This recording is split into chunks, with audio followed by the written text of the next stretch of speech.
Hello there, and all of you, and awesome, and welcome back to Jonah's boxing blog with me and Jonah, Eddie Morris, and the awesome Gary Simkiss. Hello, guys. Hello. Right, you all ready, lads? Yeah, ready to go. Right, guys. Where about in the Midlands did you grow up? Block Street, Warsaw. And what sort of age did you get into boxing? 10. 10-year-old. I was 10. I was in the gym for a full year, but I couldn't fight till I was 11. So my grounding and I learned a lot in that full first year. I learned loads, and technique and footwork. I think I was I was at Block. My first club was Block Street. That would be that's where I felt. I used to live just around the corner from TP Valley. That was a school gym. Can you tell us a little bit about growing up on your estate and getting into the boxing? There was like others of us in the street. We all used to fight. We used to box in everybody's garden. We had no gloves. We had nothing. So we had a pair of socks and a pair of socks. Of course, I was the smallest. I was the youngest. I used to get knocked from pillar to post, left, right, and all over the place. But I just kept on training, turning up. And when I was able to go to the club when I was 11, my first fight, everybody else dwindled away, but I kept on it. I kept there. I just obviously I started boxing for the club then.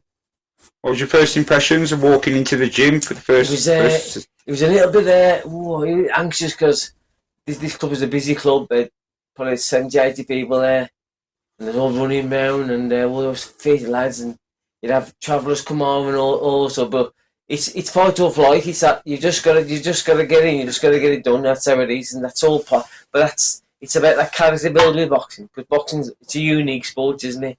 It's like a sport like no other. It's not like table tennis or badminton. It's a man's sport, isn't it? Boxing. So you've just got to, contribute, and you just got to get yourself in there. Want to tell us a few stories about your first few training sessions? Your first.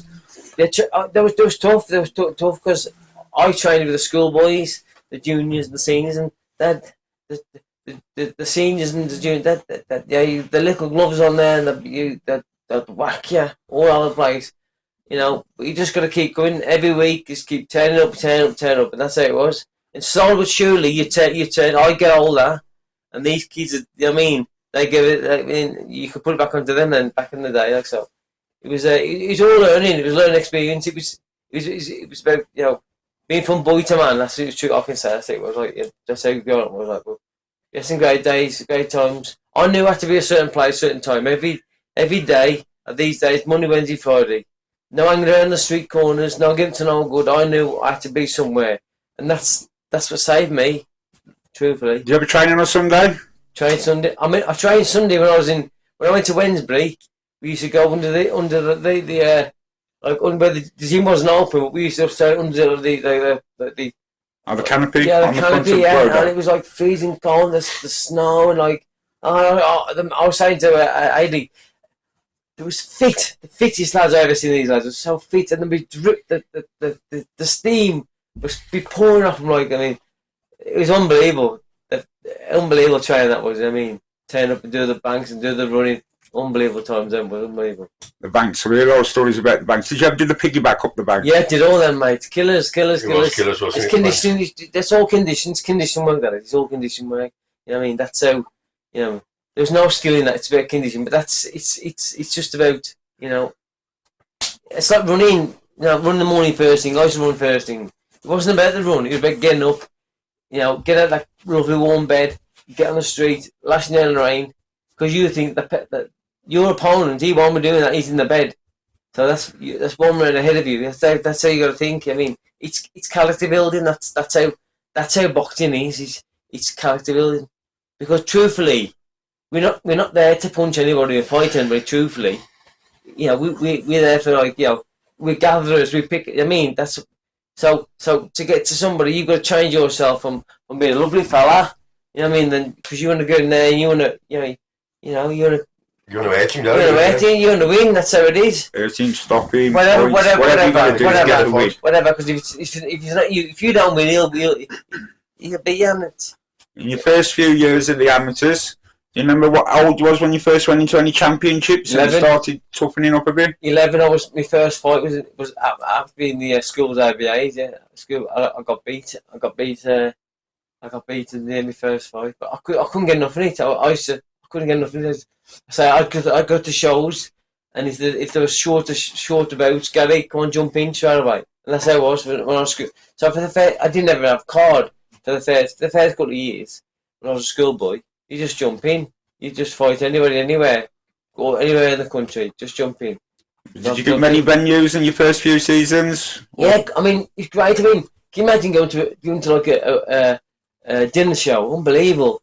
They have all the dancers on there and the strippers and all that. I think it's unbelievable. It's at school. One minute you're doing that, next minute you go to school and saying to your friends, "Oh, it's brilliant."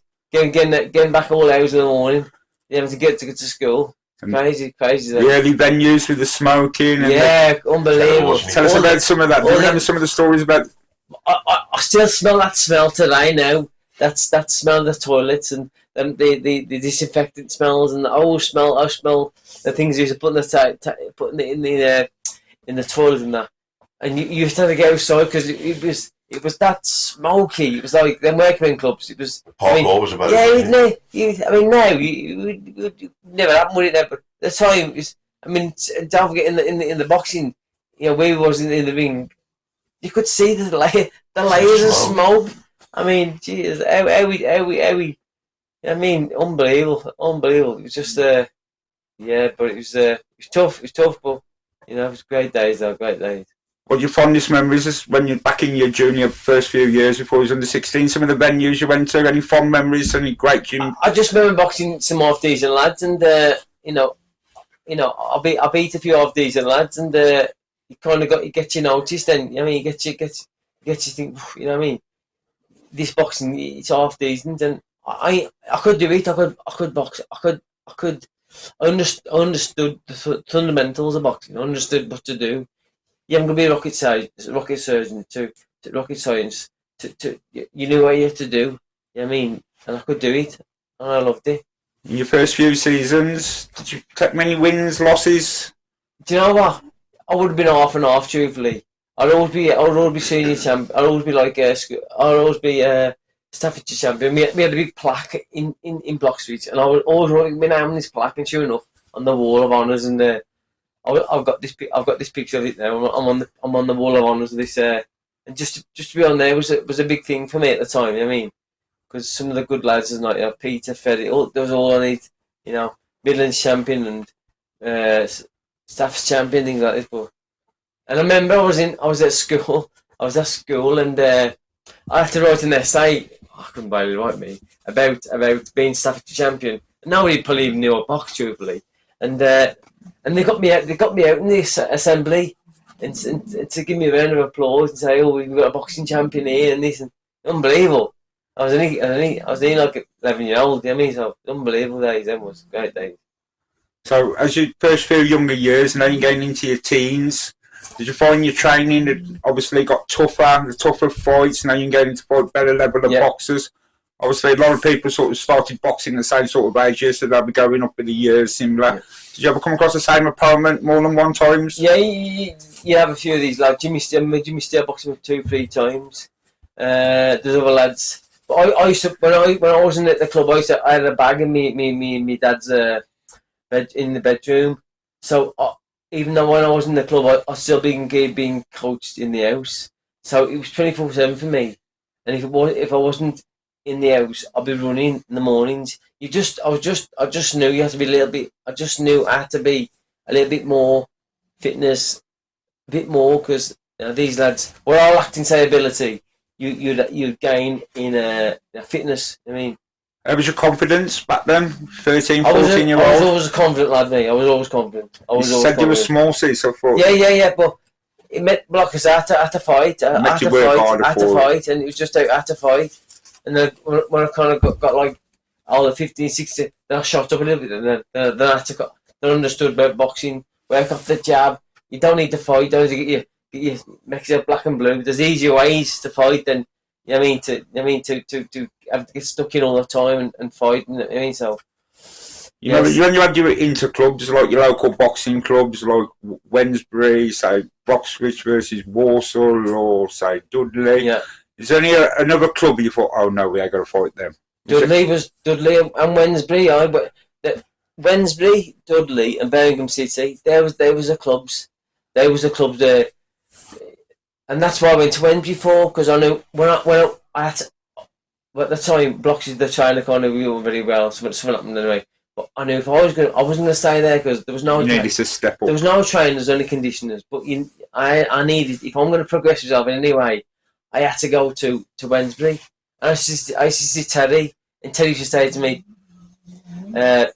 Terry Johnson, and he says, you know, you need to be fighting better class of people. You know what I mean? To get you do, and that I just knew then, if I'm going to start progressing, you've got to fight better people. And luckily, I got when I went to Wednesbury, it was just a club full of talent, unbelievable talent. Was it different training, different structure? I was probably 18 then. 18, yeah. Which come to Wednesbury was 18. 18, probably 18. But there was just so it was such a talented club. I'm telling you. And like I said to her there, coming over, I know the reason why. Why these lads wasn't world champions? Because they should have been world champions, because the talent was the talent.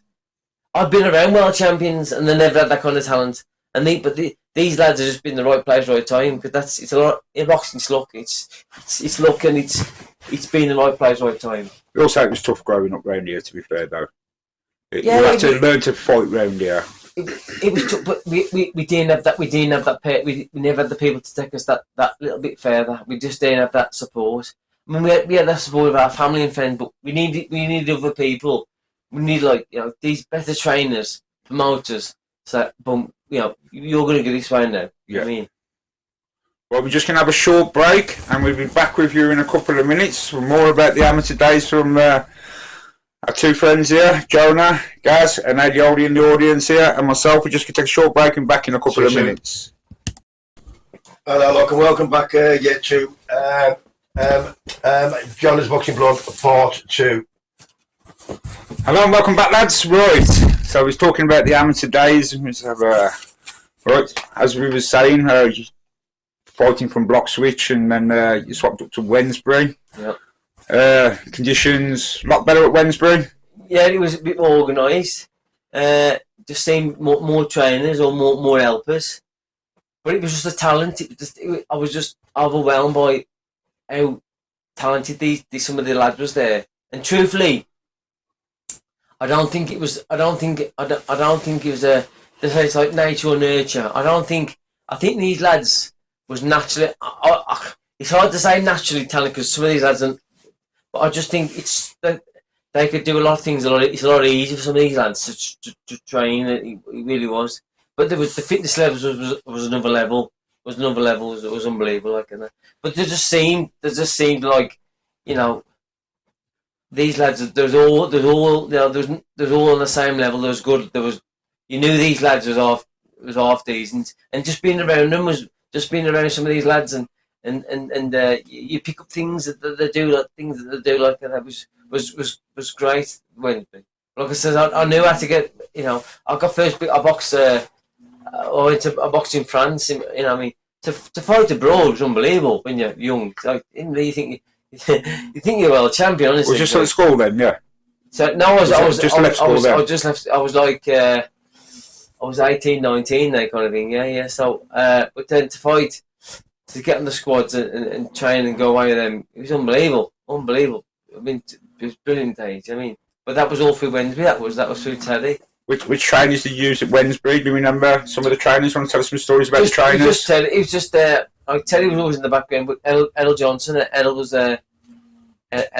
But truthfully, you know, besides the pads, most of the top lads, they do their own thing, because you know what you got to do. You just got to do it. And they just finally tune you. That's how trainers do. They just finally tune you. Who trained at Wednesbury at the time then? Who was the trainers? Edel Johnson. I just remember Edel Johnson was there, truthfully. Can't remember the names of the others. I remember, but you know what? I can't. I can just. I can only remember L really. L Johnson was there. Yeah. What was your favourite venue? You ever boxed that from there? Yeah, I remember boxing like was it Park Wall and some great venues. I mean, and Park was always like a prize, wasn't he? Yeah. Yeah, you won a prize when you. And like I remember getting a big torch and like getting the cutlery and things like that. I remember the hot dog van being outside. That was your boxer's meal. Things like that. I mean, it's unbelievable to get the hot dog van and get your hot dog. That was your boxer's meal. Crazy days, crazy days. So you're still quite young now. You're still in your teens. Travelled around now. You've been abroad. You've boxed on home shows and that. Tell us about some of the lads that you actually fought around the UK. Some of the tough lads. I mean, I remember boxing in Manchester, in my side. Tough inner cities. All tough lads. I mean, and I stopped him. I remember that was me, and then that was my breakthrough. Then I was got on the squads to fight. I went to boxing France, and I remember going back to. I remember going like we was on this coach, and we got paid dinner, and lovely, great. It's great days, honestly, brilliant days. You could see you was finally progressing. I mean, what were some of the roughest venues you went to in the UK? Any that stand out? men's clubs and all that, like working men's clubs. There was sometimes you had to share changing rooms. Sometimes there was no way share shorts. Yeah, you couldn't get. It was always like trying to get whatever short, whatever stuff you get there. Luckily, I get my strip and I look after my strip and I had my own strip and things like this. But you couldn't warm. You had to warm up in the hallway and things. Or go outside and warm up. That's just how it was. Basics, wasn't it? Yeah. Basics it was. Yeah. What were some of the toughest lads you fought as a teenager? I fought lads like in the championships. Like some of the Welsh lads was tough lads. Always tough. Come. You know what I mean? And the home counties. Phil said a few of the Welsh lads was tough. Yeah, well, I was boxing I think he had at race.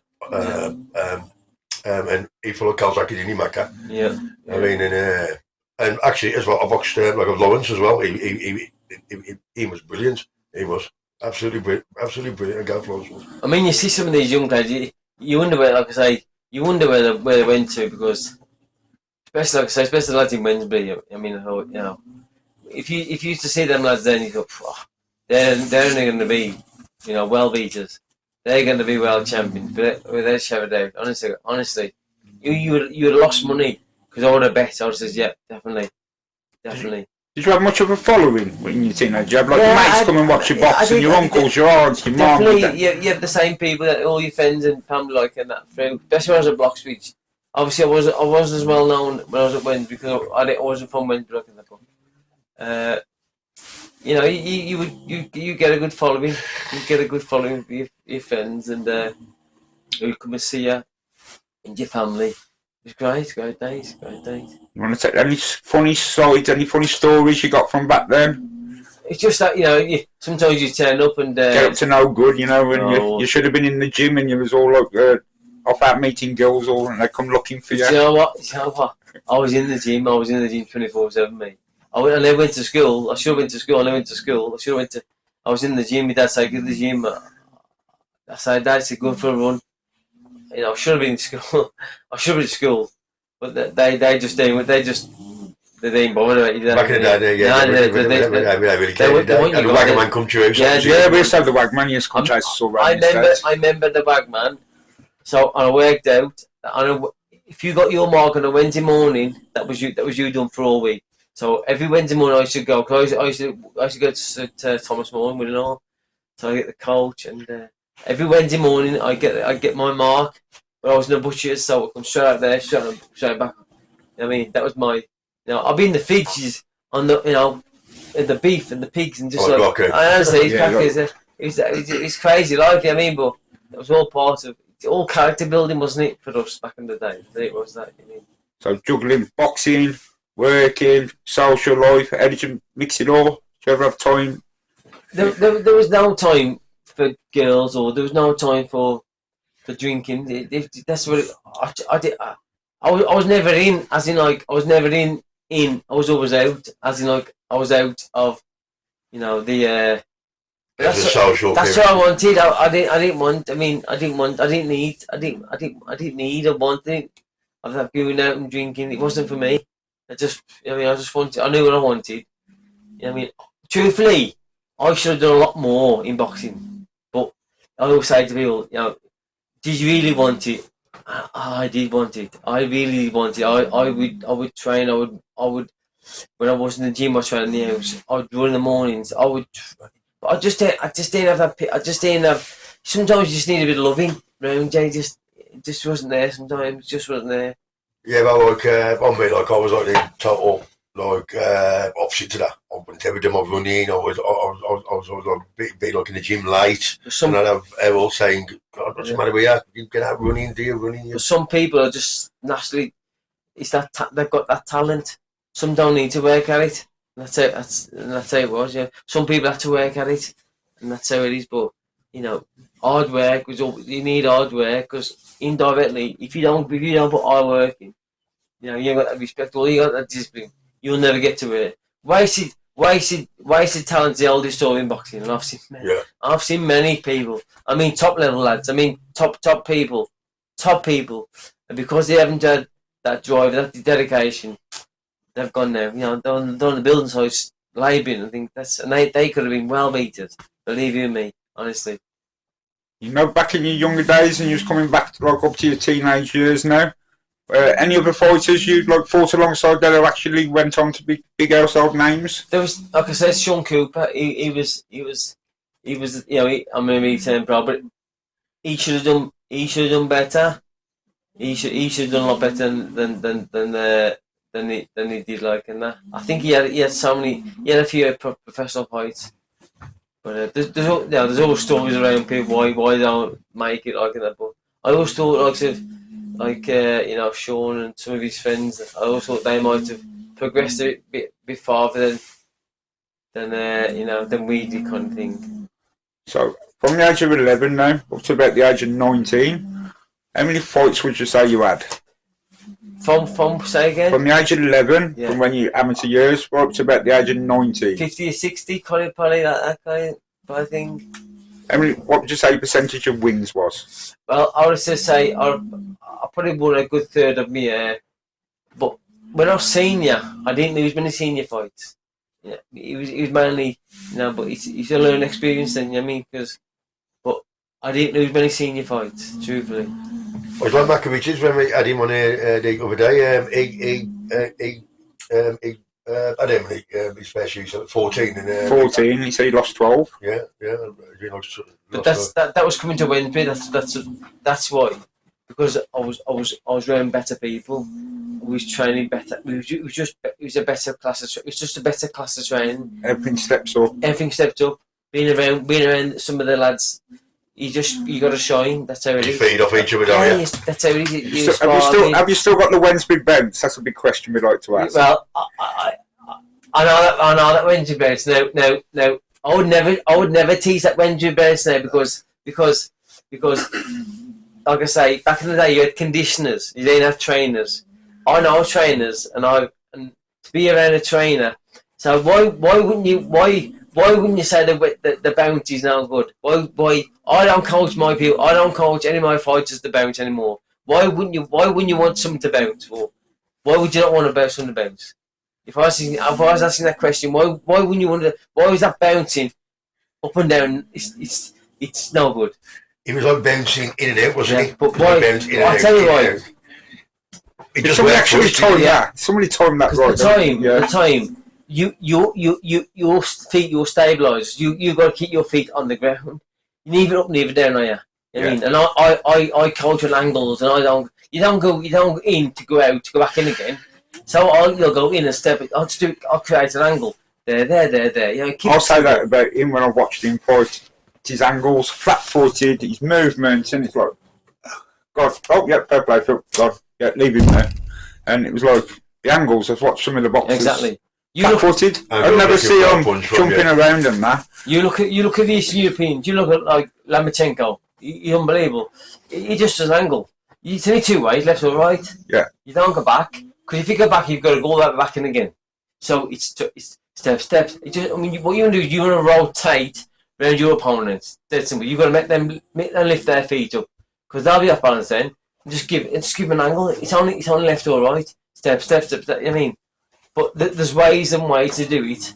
You can make it easy, and it works because it's about transferring your weight from left to right and everything else. It's about punching from different angles, and that's where I say you can maximise your power by an angle. You're not doing no better, no harder. It's just because the weight's there on that side. I mean, that's all it is. Oh, we're at the end of it now, so we are going to have a short break, and we will be back with part 3 in a bit. Thanks. Hello, welcome back to our boxing blog, Jonah's boxing blog, part 3. And we've just been talking about all the training and the amateur days and the step up from Bloxwich to Wednesbury, and now we're just going into as you get a bit older, Gaz. And tell us a few stories from like when you're about 19, 20 now. Yeah. Some of the venues you visited. I got into the squads, like Midland squads, and went abroad, like I said, and then I knew to have to progress even more. So we had like a local Peter Till. Peter Till was like the kind of our local. He first turned professional back in there. So I used to go down. I used to go down the Crown Anchor and train with them. Even though I was training with Wednesbury, but just to pick up my training, to train with the professionals, and the lads would come in. I spar with the lads. All these different professionals come in, just to keep matching it all up was tough. Was tough like that. But it done me the world of good. It done me the world of good because when I was fighting amateur, my fights were a lot easier because I think because I was supremely fit. I was so fit. I was learning technique. I was learning a bit more how to punch properly and all these things like so. And I was getting noticed a little bit. I thought, I was getting noticed, and so it was onwards and upwards. It was. So you're about 19 now. So obviously the opponents are getting a lot tougher. Yeah. Like the fights are getting a lot tougher. Was you ever thinking about going pro, or at that stage, or still enjoying the amateur scene? Yeah, it was just a natural progression. It was all I knew how to turn pro. It was just, you gotta get so far. You can, you know your limits in amateur. You know where you're gonna go, and then when you start thinking, well, you're gonna get paid. So, but I just love to be in the gym. I just love to be, training. You train 2-3 times a day when you're professional like that. I mean, I train twice a day. I run in the morning and I train at night time. That's, but I've been in camps all around the world, and we've done, we'll train 3 times a day, 6 days a week, for say 2 months, 3 months. Unbelievable. So that's another level. It's another level of training. It's another level, that is. But I say, and I was in, and the best kind of years I was 88, 89, but I was training the club, and Terry says, famous Terry, you're on tonight, yeah. So I got stopped. I got 28 days, and I cut, and that was it. My life just seemed to end. I thought, I don't believe this. So I missed the championships, 88, and that was when I thought, let's turn pro now. I thought, let's just I'll be training with the professionals. Let's go down a few quid, and that's what I did. I turned professional. Coming up to your first pro fight, was you ever nervous, thinking, "Oh my God, I've got this"? Yeah, I had injury. I went over my ankle my first fight, so that got scrapped. So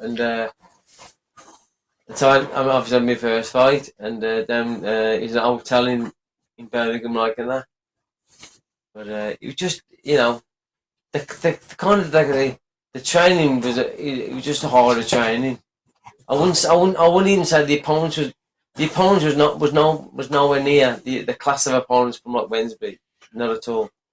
But it was just tougher training, just more harder training. That's what it is. So, what age did you actually have your first professional fight? 23. I was 23, yeah. So. And where was your first pro fight at? It was at the Grand Hotel in In Brum, yeah, and Peter Buckley was on the show.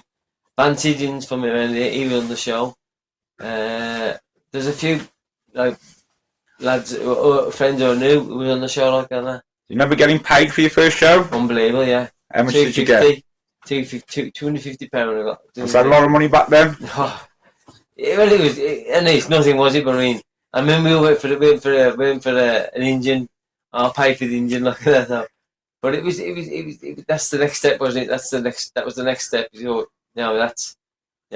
next step. But it's a complete. You've got professional boxing. It's a business. You got to wait around to get a fight and all this. It's it's a business, professional boxing, and that's when you need a set. You need support. You need a job so you can, because you kind of you've got to have a job to support you. Because you could never live off with a boxing page, yeah. Because no. So in your early years, no going pro. Did you still fight amateur as well as your first pro fight? No. Once you signed, that was it. You were all allowed. Back amateur, But then I boxed. It was the end of the season. I went away. I never came back. But no. So. I heard a lot of stories. You used to help train the lads at Wednesbury as well. I did try. Towards the end, it was good training actually. I train. I knew, and that's what I do now. I train now, but so you pick up loads of stuff, and I've been lucky. Being all around the world, and I've been around some top trainers, some top trainers. Believe you me, and not just conditioners, because I can name loads of conditioners, but people at different levels, and I met different people, different parts of time, and there was a different. Jack Lindsay was Billy Schwer. So you remember Billy Schwer? Yeah, he was Luton, yeah, British champion, European champion, IBO champion, and I did a British title fight, and I did a world title fight with Billy, 2 camps, and but Jack Lindsay, he was another level. He took me to another level. He did different things like that. So punching about. And they weren't really too good on angles like that, but it was just about a better class of punching, better training. It was What sort of age did you move away from the Midlands then? 23. Is that when you actually left? Yeah, 23. Yeah, went 23. Yeah. So you left a good mark and a good standing on the Wednesbury area, obviously. I love. I would never. Them days at days at Wednesbury. They was great. I love. It's me. Bloxy was my club, but I knew if I wanted to progress, if I wanted to do anything in boxing, I knew I had to be around better class of people, better class of boxers.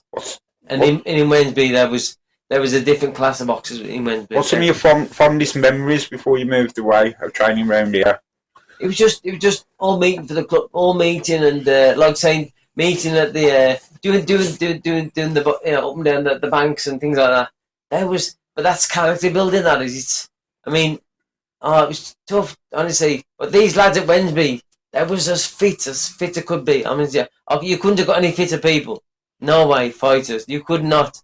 You could never, because these lads they had talent, and they were super fit. They could fly. These lads, they could fly. Honestly, they could fly. Do you want to name a few?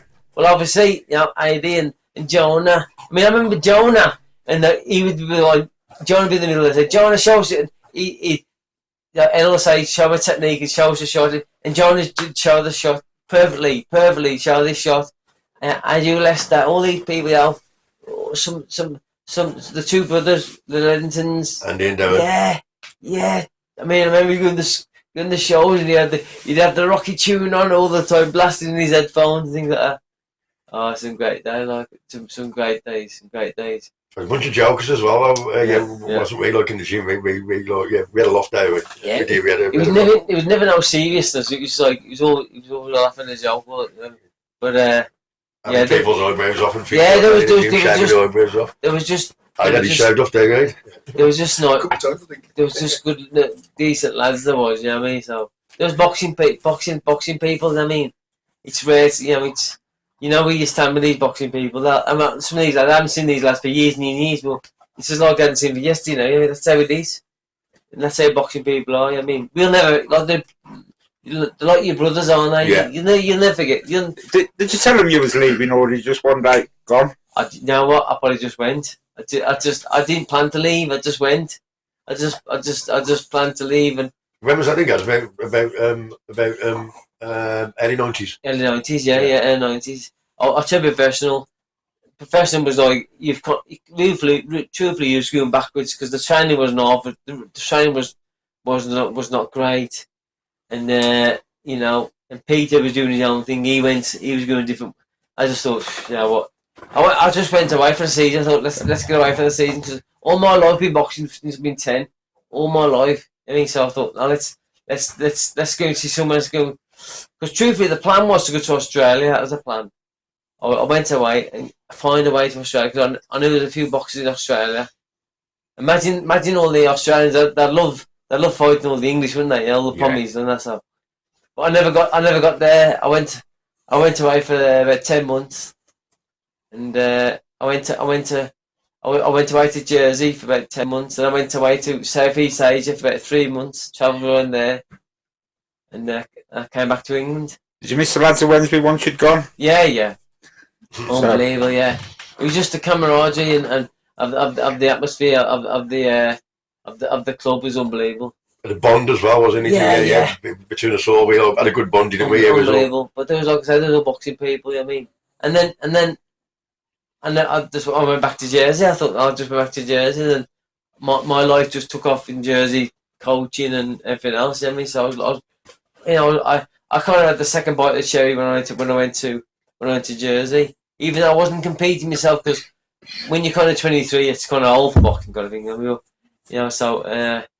But I started training the amateurs, and then that's when I went to the professionals, and other things happened there. Everything just led into everything else, kind of thing. So I was lucky. But like I said, you'll never forget these days. Never. We're so lucky. We're all lucky. We're part of each other. We was on this journey, wasn't we, together? Yeah. I noticed that with all the Wednesbury lads, Tipton, Roxwich, Warsaw, everybody who boxed all the different clubs, all knows each other, and everybody's got such a fantastic bond. It is really, it's respect you've all got for each other. Yeah, but nobody talked bad about anybody. We all knew each other. We all knew. You know what I mean? Like I said, we knew certain lads in certain like people like in Wednesbury and in Dudley. There was seriously talented people. Seriously talented, there was, honestly.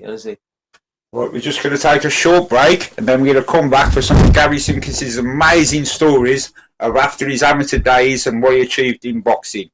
So get ready for part 3, folks. Don't forget, we'll be back in a couple of minutes.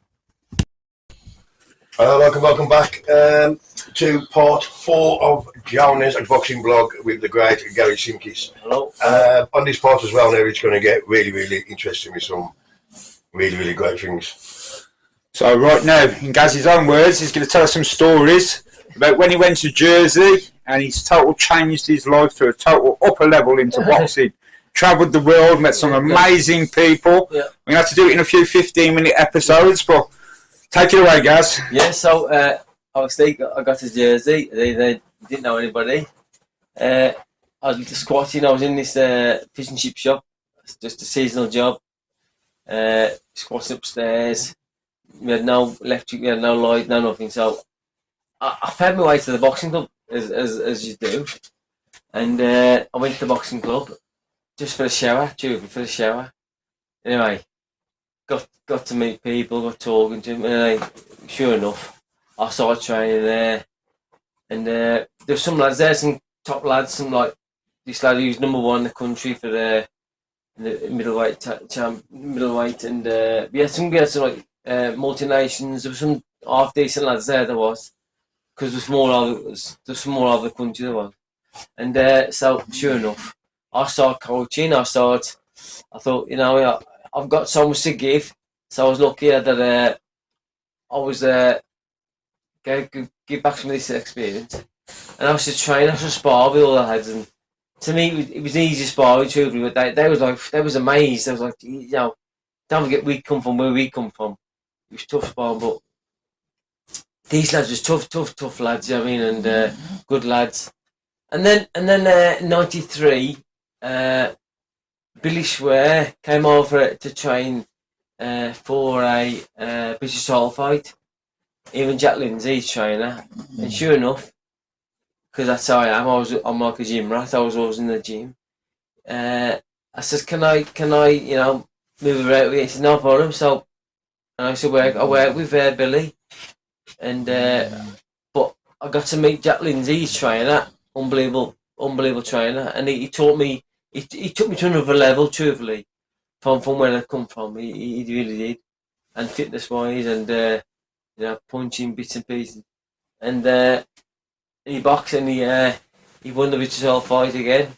I went to the show with him, brilliant, in Luton, and he came back, and then he had a couple of years later he boxed for Morales in Vegas, and he got beat for that. But I trained him for that fight. I trained for that fight as well.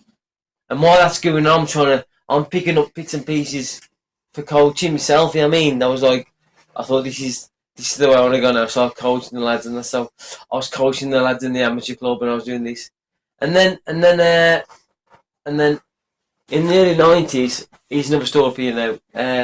Steve Collins was in Tokyo or something like this, and Billy Swear was there, and Mike Tyson was fighting at this fight, and the whole show got collapsed. Anyway, Steve says to Billy, where do you train? He said, I go to a little place called Jersey in the Channel Islands. And sure enough, Steve, 95, after the second Eubank fight, Steve was walking the streets, and I was on the doors at the time.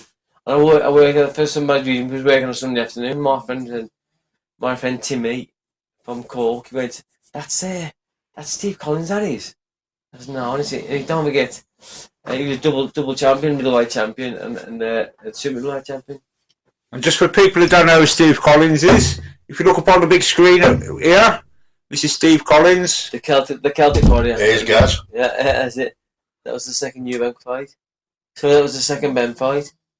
Second Ben fight, that one. In the MGM. So in the NEC arena, yeah.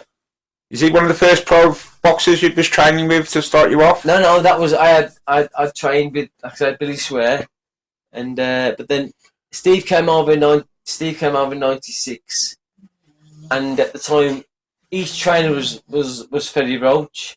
Freddie Roach brought over Frankie Lyles. Yes, Freddie. That was the De La Hoya. He was training De La Hoya at the time there. That was in the MGM. These are international superstars, I hope you do know people. Freddie Roach, one of the top trainers and coaches across the world. He was training De La Hoya at the time there, when De La Hoya boxed Mayweather. How old was you here? Early 20. Sorry, I was. How old was I then? Jesus. So that would have been early 40s. Yeah, 96, 90. That's 95, 96. What's that? I can't work it out. I'd have been 17 years ago. Yeah, but such a young, like to be mixing with all the superstars at that age. Unbelievable. Did you go to America with Freddie and that? Yeah, or, I went 6 times.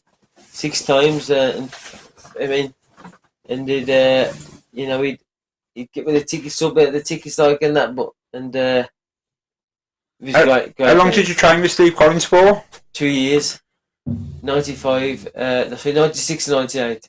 I did his last 5 fights. I did over 400 rounds sparring. 400 rounds. Is that you sparring with him as well? With him, we had 3 sparring partners. We had lads from England, we had lads from America. But some of the lads said, I've got jet lag. They didn't fancy it, truthfully, because some of these lads, they all want to protect their own career anyway. Because it was just when we sparred, it was tough. It was tough. Hardest fight you ever have. Believe you me. There's no referee there. It's tough fighting. You know what I mean, they're paying you good money, so you know what I mean. You got to give it all. They want you there. You've got to give them whatever. The best out you. Oh my life. Who did he fight? Where you trying to say he had 5 fights? He did. Well, he boxed Neville Brown. Remember Neville Brown? Yeah. He boxed Neville Brown. Then we had the 2 Ben fights. And then he boxed Frederick Sellier. Frederick Sellier was he's a French champion. And he boxed someone called Steve Cummings, and that was his last fight. That was in Scotland. in the Calvin Hall. That was yeah. Great, unbelievable, great. I mean, the two Ben fights was the two Ben fights was it was unbelievable. Brilliant. Yeah. Unbelievable. Ben Eubank fights was brutal. Because we had to, we had to put it on. We had to put it on, Steve, because we think we're going to get the best of Ben's going to turn up. You know what I mean? So you've just your job is to get like that's when I first met Glenn Catley. Glenn Catley in '96. Glenn came over. Won. You know what I mean? Won. He was British champion at the time. Unbelievable. And I had a great journey with Glenn. I did 3 camps with Glenn, took me all around the world with Glenn. I had some great times with Glenn, unbelievably. Brilliant times. Well, I want to go through a few of these photographs with you. Tell us about this one. So I used to work in the jail, I was in jail for 20 years, and we did kind of like some inspirational talking because Glenn's like an afternoon speaker now, he took a degree and he talks, and like I say about Glenn, when he talks, people listen to Glenn, and so we got all the prisoners, and we got all them involved, and Glenn came over a few times to Jersey, and to tell his story, to try and change these lads. It's not all about the crime. I mean, I used to do the boxing in the jail as well. I used to get the lads fighting in the jail and training. They loved it. They absolutely loved it. Because we all know, for some mad reason, boxing is like it's a unique sport. You know, we've had people who all come from jail, or come from dysfunctional backgrounds to get to where they are now, kind of thing. So, and yeah, it was great that I'm very good friends with Glenn. As he's coming up tomorrow, we're going for a boxing. There's a boxing talk at Cannock with Mike Watson and Ben's there and Steve's there. So, and I'm lucky I've got an invite to go there as well. So Brilliant. Yeah, it's very it's great. And we see we're always going to be there.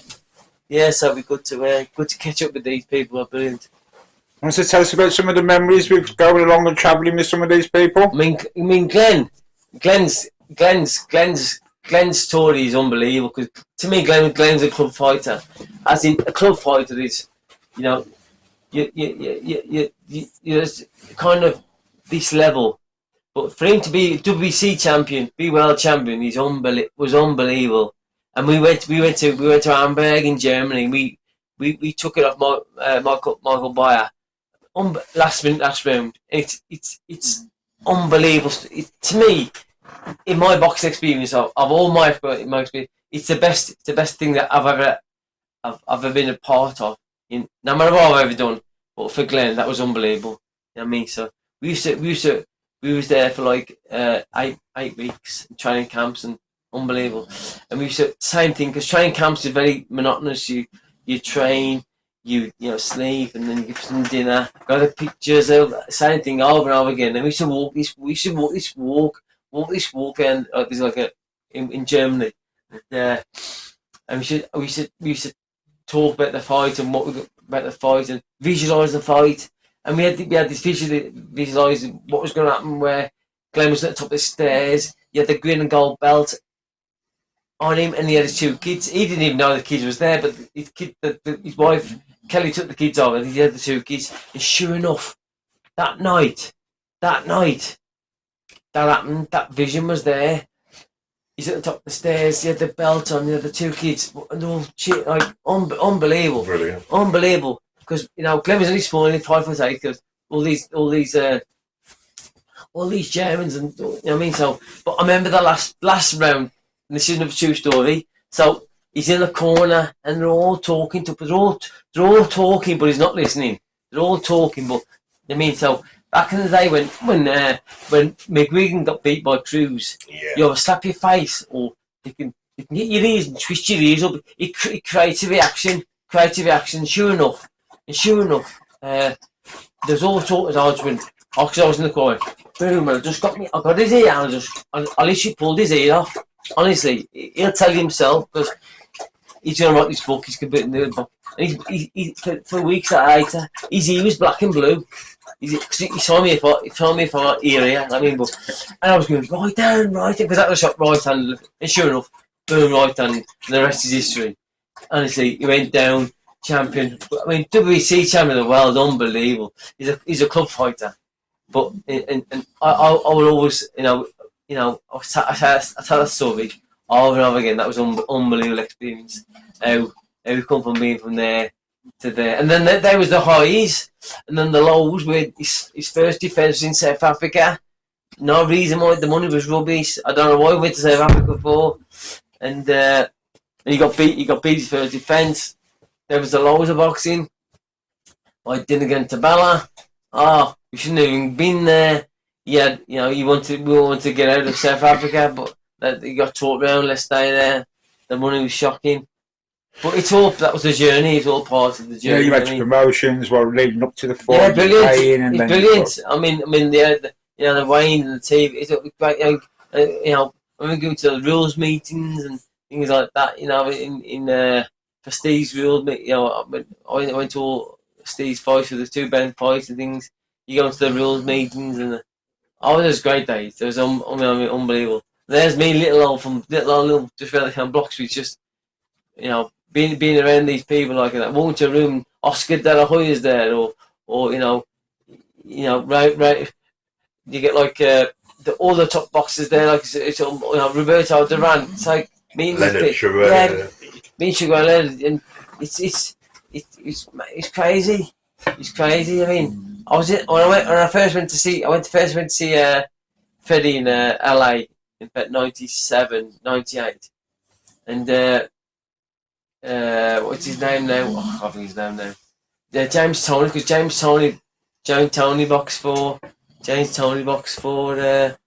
Freddie. He was the most gifted, and he was in the gym there training. It's unbelievable. Heavyweight, wasn't he? James Toney was middleweight, wasn't he? James Toney, but in the end he went to middleweight. He was a manic depression, wasn't he? He was just that kept on eating. And I went to Gleason's. Gleason's gym in New York. Bruce Silverglade runs Gleason's. All the top people. Poison Junior Jones was there back in the day.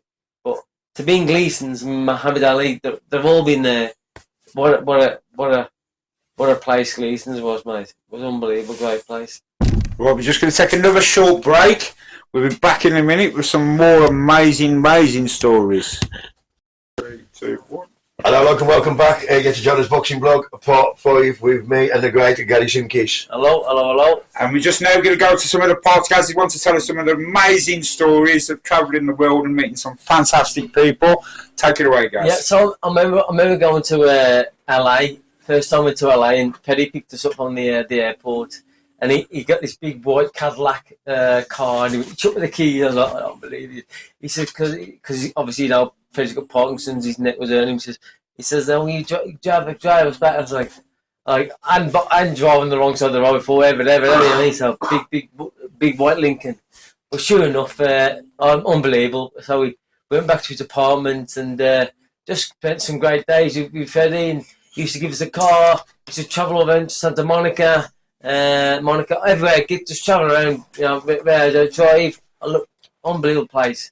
And the kind of person how Freddie was, I was with my girlfriend then, but she's my wife now. And he even says to me, because he was in a little apartment now. I mean, obviously he's multi-millionaire. He's got a big house next to his gym in Hollywood, and so he even says to us, he says, "You can have my bed." I was like, I couldn't believe it. He slept on the couch. He slept on the couch, and me and my wife, we had the double bed. I mean, but that's the kind of person Freddie was. He was so honest, he's so down to earth. He'd tell all the stories he'd tell us, and in the apartment, because he had a gym with Gary. What's his name? I can't think his name. He had a gym with. I can't think his name. He boxed. This lad boxed as well. Can't think of his name. But yeah, all the stuff came from the gym, the curtains and the seats and everything else. So I remember this one night we just all sitting and he says, "Come on, let's go out, let's get out," because Freddie, he'd never like to eat by himself. He'd like to go eat out, and we should go like some lovely restaurants and everything else. So, and he took us this restaurant called Indochine. Now, Indochine, there was all like unbelievable, all dressed in black and like. So we walked in with our trainers on, our jeans on, our sweat tops and that. And who was in there? It was Madonna and Gary Oldman was in there. I was like, gee, I don't believe this. Look at it. And they're all looking at us. They're all looking at us, thinking, like, what they. And Freddie went, no, she says, they're all looking at you because they'll think, who are, they're all, because you're somebody. Who are you? You know what I mean? It was great. Because he was training a fella like Lucas. Lucas was he was a cocktail waiter, and he looked after us like that. But it was just great day. He's been, you know what I mean. I was so lucky to have met Freddie, and then we kept in touch, and he used to send me tickets. He used to send me tickets for the fights. I've been to Vegas over 6 times now. Big fights. I mean, I have my 30th there, my 40th there. I love Vegas like and that, but I had some great times there. And he's gone from strength to strength now, hasn't he, Freddie? He's trained Manny Pacquiao, all them people like and that. And I picked up a lot of I've gained a lot of experience through Freddie, as in, especially into coaching and coaching some of the fighters. And I coach people now like and that. And just to keep things simple, I work with angles and I go stand before, but it's not in and out, all bounty. You know what I mean? So it's good. I've been very lucky. I've been very lucky to be a part of Freddie, and he's calling me my friend and that, and Steve, obviously, and Steve Collins, and obviously I'm going to meet him tomorrow. I'm with Pascal. He's his brother. Well, the story, I'll tell the story about how I first came involved with Steve, because 96, like I said, 95, he came over to do a bit of a recce to see what at the club. So, a year later, I get a phone call from Steve saying, I was just there to aid the club, get the club up and running, glove them up, give them a drink, all these things. So, okay, no problem. So I guess then, and so Steve always used to come late. He used to playing mind games all the time, Steve. That's just who he was, Steve. So you get warmed up, cooled down, and sure enough, his brother Pascal, he had about 12 fights, big 6 foot, suit middleweight fight he was. Another tough lad. So me and him would knock lumps out of each other. Unbelievable, honestly, knock lumps out of each other. So in the first week, Steve came in and he saw me and Pascal's fighting, and he went, "Whoa!" He says, "From now on," he says, "you fight me," and that's how it all turned about. I was never there I was there to aid him, but then when they saw me spar with Pascal, his brother, he says, and I probably done more rounds than anybody, because like I say, the Yanks would say, "Oh, I've got jet lag," or they're all trying to protect their their career for themselves, kind of thing. So I was lucky there, and obviously I did the 5 fights with I did 5 fights with Steve. I did 13 total fights altogether, but I've had 2 Olympic gold medalists. I mean, Audley Addison, unbelievable. I can tell some story about Audley Addison. Before we went to Sydney, we won a gold medal at the Sydney Olympics. He came over, he rings me up. I did 6 rounds in sparring straight away. Absolutely. He's a man mountain, this man is. Absolutely.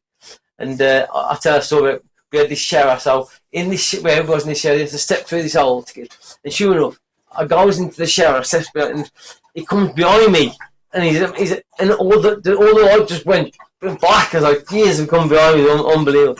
But what a talent! And he was the one who started. If it weren't for Audley Addison, he did the lottery fund. He got British box, the amateur boxing up and running. If it weren't for him, we've been going nowhere. He took it. He took it forward, as in they got the funding for all the boxing and everything else. And then Michael Carruth, I did 3 counts with Michael Carruth. Michael Carruth in '92 won an Olympic gold medal in Barcelona. Unbelievably talented. Honestly, as a fighter, he was the kiddie. Southpaw, honestly, and it took me weeks and weeks and weeks to work it out, because like, you know, surfboards, they're tough. I mean, imagine Olympic gold medalists. Yeah. I mean, you can talk about world champ, but Olympic gold medalists, so they're another level. And Michael was the talent was unbelievable. Honestly, God, he was so talented. But like I said, it took me a while to work him out. But once I worked him out about keep my right hand on and pressuring him and everything else, it wasn't too bad then. It wasn't too bad. But for the first few days, I was coming out the gym. I was black and blue. I mean, me head was heavy as I don't believe. It's like me. But yeah, I did 3 camps. With Michael, and I met Ernie Fossey. Ernie Fossey used to do that. He's a born again Christian. Ernie Fossey. We used to go walks, and we used to spend a lot of time with Ernie. Like, and obviously he's died now.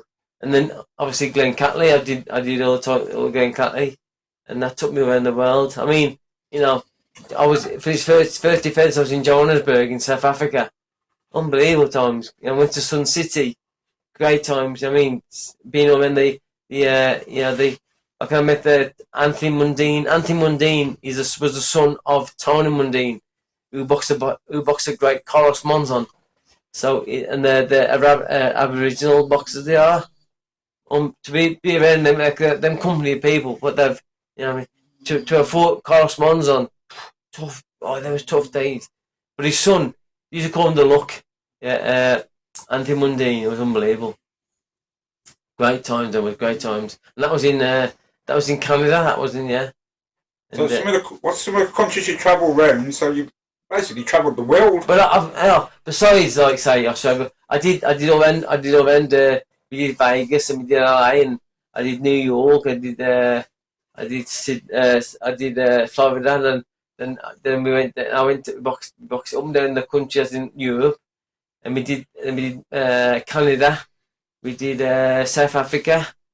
Yeah, great days, great camps. I mean, we was there sometimes 2 weeks, 4 weeks. Get accustomed. I mean, to get accustomed in the high altitude training in South Africa, you couldn't breathe. You couldn't breathe in the compound, and you were stuck in a compound because it was so. You know, it was just after the apartheid, so it was dangerous to leave. It was dangerous. You couldn't. Especially as a white man, you couldn't leave, and it was all in the compound. So we had to run together first thing, all run together, and yeah, there was great days. There was. I mean, like I said, I went to Sun City. Unbelievable to see Sun City. Like imagine, like in the jungle, you've got like a beach in the jungle, like a beach and like a sea there. It's great, unbelievable day. But in the South African, going into the South African, into the townships, and unbelievable. And some of the gyms, they was hungry. Them lads were hungry. They was hungry. Like when I was in Wildcard in you know, you have all the Mexicans there and Eastern Europeans. They was hungry fighters. They had to, you know, just to live, just to survive. It was tough. There was great days. It was great days. What would you say was the greatest country for your memories? Where was your fondest place you went? I mean, I always thought America was a different level. It was a different level to. It was a different level to, but you know, obviously, you know, British fighters. I love British fighters. I just, you know, it's just the history of us. It's unbelievable. I mean, from our amateur days to our professional days, it's just you know, some of the London fighters I worked with, unbelievable kind of great days. I mean, you know, and don't forget all the Americans they'd come over to him because that's where the money was at the time. It's changed now. They've all gone to the Middle East now, haven't they? But you know, it's yeah, it was great days, absolutely great days. There's big money in boxing now, but obviously 20 years ago, more all the famous big pro boxers back then, some of them never even become millionaires, even though they won a world title. Yeah. I mean, look at me, multi-millionaire off one fight. Yeah, my first fight, £250. You've got YouTubers now who can get 8 million. YouTubers, unbelievable. I'd fight the two together, honestly, God, honestly. We was on about this last week. Honestly. What would you do with them? What would you do with YouTubers? You turn me inside out, wouldn't you? You turn me inside out, mate. I think at our age, 8 weeks, we're still doing with one of them. Yeah, of course, mate. Great days. Honestly. I'm Paul Brothers age. Yeah. Oh, They yeah. have progress, though. You can't say they have progress. They have And they've progress. done well for what? You can't But knock it's, them. yeah, they've worked it, like you It's said. all the and internet from, isn't it? They've got people. Social network. They've got people into boxing again, haven't they? Which is great. We never even had camera phones when we was all growing. So No, imagine no. your first boxing, unless your mum and dad had a big camcorder with a big old cassette tape in it. Nobody actually even seen it. And then it's when you got a video then to even play. So not all families had money in that then. And I bet there weren't many people even with cameras back then, proper cameras. I mean, I've got. Only Peter Churchill, wasn't he? I've got a few. I sent you one little clip when I was fighting back in the day when I was young there, but I never knew anybody, with camcorders or anything like that. Yeah, we wasn't. We wasn't like that. Was it? That's how it wasn't brought up. Wasn't it? I mean, we never know. Like I say, when you box abroad, like unbelievable. You know what I mean, it's great days. Well, we're just going to take a small break one more time, and then we're just going to finish it off with a couple more of some great memories and some of the people. Well, look on the screen there, folks. We haven't got to that man yet. So give us a couple of minutes, and we'll be back with some great stories. Hello, welcome back to Jonah's Boxing Blog, part 6 with the great Gary Simkiss. Ed, carry on.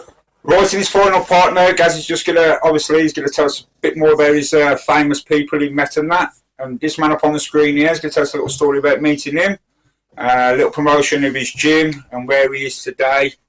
So take it away, Gaz. Yep, that was a boxing show, that wasn't. He came round and very lovely fella. Nice to talk to him. And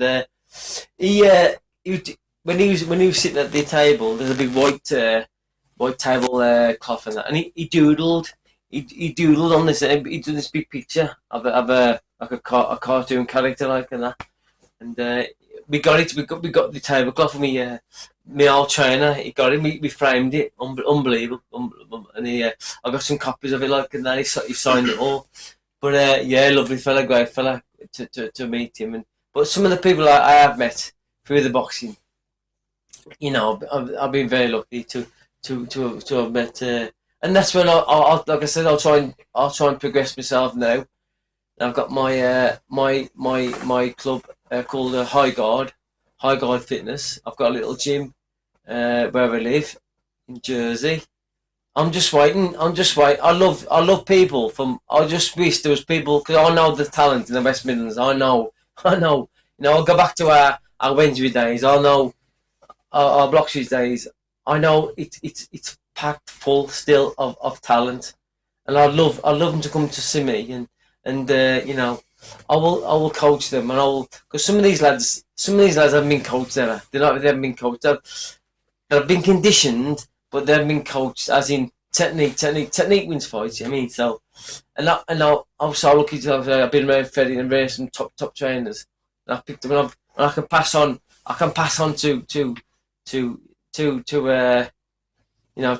to my clients, and I'm lucky now. I do.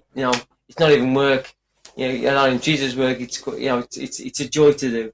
It's a very joy. But like I say, that's all these years and years and years and years of experience of the days at Bloxley's, the days in Wednesbury of and you can tell them the stories about up and down the banks and things that it hasn't just come to us. We've had to work hard, tooth and nail. We've had to work, working to the work events clubs and boxing 2-3 times a night in championships. There was some of these days of hard days, mate. But that's all part of who we are, and what we are, the kind of people we are. It was drilled into you when you was drilled into you. It's character building. I mean, what can you do? So, like I say about football, it's not a team event. If you get in trouble with the football, you just pass the ball. In boxing, you've got to battle it out. I mean, you always find a way. You tell you can pass, is it? You got to find a way to get out of that situation. I mean, and that's why when I train people, it's all about it's condition. You put these people through these different kind of tests what they're going to go up against, whatever they are, numerous things. So subconsciously, you can bring it out, and that's how boxing is now. It's repetitive. It's over and over again. That's how boxing is, over and over again. Like I said, I've been lucky enough being around world champions, and I'll do the same thing day in day out. I mean, just to keep better, themselves better, get that better. How many lads have you got in your gym at the minute? I've got about 20 odd lads that I've trained house-wise, all from all different ages. I've got some good young lads now, some young lads who could fight amateur, no problem. I've coached them to a real good level now, so hopefully I'm going to try and push them forward and try and get them carded, and try and get them get a medical, send them somewhere, either come send them back to England and get carded or somewhere, because there's not really in Jersey, not really in Jersey, but I could send them. I'd rather get them in England and say fight once a month or something like that, just so I could experience the fighting kind of thing. So yeah, I've been lucky, and as I say, I'll work on not just boxing, strength and conditioning and well-being, and about medical mind work. I do a lot of mind work in mind work, because nobody ever kind of goes into the workings of the mind. It's a massive thing. There was no help for anybody back then. There was a lot of people with mental health issues and struggling with life. There was actually nobody to actually help you back then. It wasn't spoken about. A man never come and told anybody he got issues or problems back then. And I say to people, like I says to people, fighter usually won or lost in the changing room. They are, because sometimes you're either going to enhance yourself, or sometimes you just lose it. So you get into the ring and you lost before you even got in there. But mentally and mind work, like my good friend Glenn Catley does a lot of mind work and other mind works and things. And he goes in depth into, like, he's got like his diplomas and things like that. So he knows the in depth of how things, how chemical things work in your mind kind of thing. So. But it's all it's just down to, it's hard work, isn't it? It's hard work. If you could go back and do it all again, is there anything you'd change, or would you just let it flow as it did? I'd have left. I'd have gone to America I'd have gone to America as soon as I could have gone to America. I'd have gone to America, because that's where your trainers are. That's another level. Without a shadow of a doubt, I would have gone. If I could have gone met up with Freddie back in the day, believe you me. If but or maybe, but I know I wanted it. And I would do the training. I'd get up my training, but you just need that bit of luck. You need to be the right place, right time. Now, luckily, indirectly, I've still, even though I went away from boxing, I went away. I was in Jersey. It's still been a part of my life. I've been in the jail. I was in the jail for 20 years, working in the jail. But one of my old trainers, he was a manager there, so I was there, so he gave me stability, gave me, I got a house with a job. I'm raising two lovely daughters. They're going to go to university, so he done me everything in my life. Meeting you lovely lads, meeting you. It's all through the boxing. Like I say, boxing has opened a lot of doors. Every door for me. So anything you'd like to say to some of the young people who might be watching this and thinking about going into boxing? You just got to do it. It's because what happens is years ago they all say to me, I wish I would have done this. I wish I would have done this in certain. You can never get back time, and to be youthful, I would love. We was all youthful, but to be youthful is a different. You could do whatever. Because you only get so many them years when you're young. Because before long they've gone, and you'll never get them years back. And somebody else is come behind you, and they'll take over you. You could never get them years. So, if you've got a dream, go for that dream. But you've got to want it. You've got to want it. Yeah. And they say, how much? Do you really want it? But you got to really, really want it, and that's how it is. Like I say, lads, give yourself 3 years, get in, get out. See how far you can get in 3 years. You know what I mean? So it's a tough old sport, mate. It's a tough sport, and we're a product of that gym. We're a product of the environment. We're a product of where we live, and the struggles and where we have to come from. We are. Then days in Wednesbury and Blockstreet, wherever. They was tough. They was tough days. Nobody gave us nothing. Everything we got, we had to fight for. Like I says, some of these lads I come out of. I could fight. I could get, but some of these lads like AD and Jonah, there was a different level. These were a different level. Believe you me, it was a different level.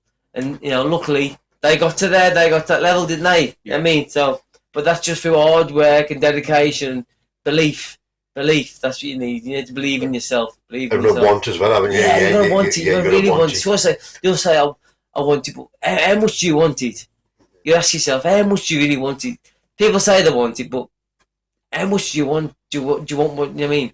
And dedication's got to be like through like the roof, hasn't it? It's got to be through the roof. You know what I mean? Is there anybody you'd like to thank through the years for the way you've progressed and the way? I love to thank all anybody that I've been involved with boxing, because like I said, it's opened every door, all these doors. I mean, if it weren't for Terry Johnson, I mean, if it Terry to say if you come to Wednesbury, I would never have met these lads. You know what I mean?